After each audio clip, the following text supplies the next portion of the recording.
کیا کبھی ایسا ہوا ہے کہ آپ نے گھر میں پرندے پالے ہوں، کسی قسم کے بھی پرندے ہوں، وہ بجز ہیں، وہ فشر ہیں، افریکن گرے ہیں، یا کوئل ہے،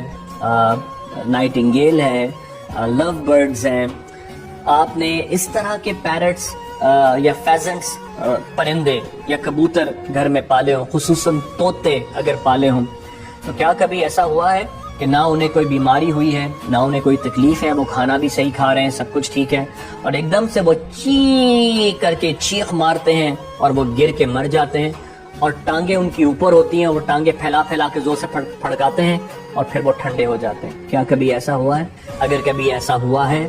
تو دھیان رکھیے، بے معنی نہیں ہے، ہر بات کے معنی ہوتے ہیں۔ اللہ نے کسی شے کو بے معنی پیدا نہیں فرمایا، یہ کائنات اس کی کرافٹ کی بھی تخلیق کی ہوئی ہے، اس کے معنی کیسے نہیں ہوں گے؟ کیونکہ اس کا خالق اور مالک اور بنانے اور پیدا کرنے والا، فنا کرنے والا، اور اس کو ابلائٹریٹ کرنے کے بعد دوبارہ ریکریٹ کرنے والی بھی اسی کی چیز بھی بے معنی نہیں ہوتی۔ یہ اس بات کی طرف اشارہ ہے کہ آپ کے گھر پر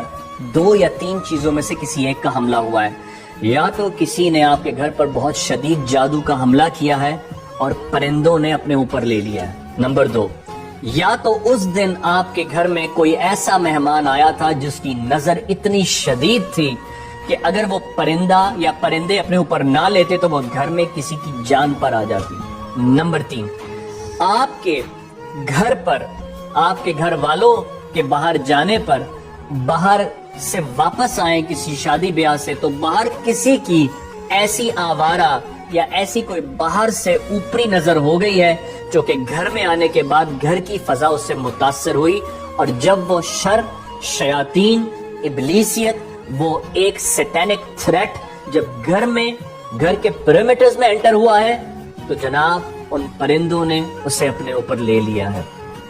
ان کی جان بے معنی نہیں ہوتی۔ مشہور روایات میں ہے کہ یہ معصوم پرندے مصیبت کو اور شریر جنات کو دیکھ بھی لیتے ہیں، اور بعض دفعہ بزرگان دین نے فرمایا ہے کہ جب یہ شریر جنات یا یہ شر انگیز شیاطین والی نظر آتی ہے اور وہ گھر پہ نازل ہوتی ہے، اور گھر میں اگر پرندے موجود ہوں تو وہ ان کی بھیٹ لے کر چلی جاتی ہے۔ یہ بھیٹ وہ جب لے لیتے ہیں تو گھر نظر سے بچ جاتا ہے۔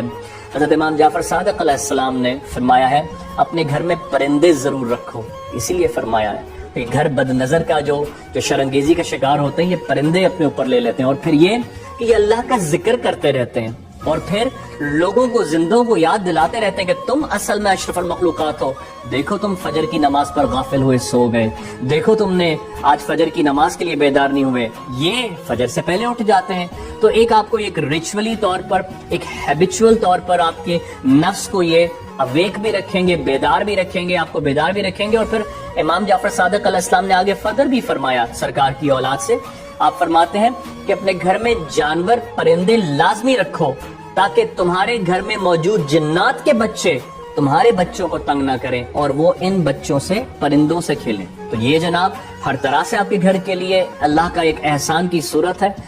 کسی چیز کو بے معنی کہنے سے پہلے خوف کرنا چاہیے،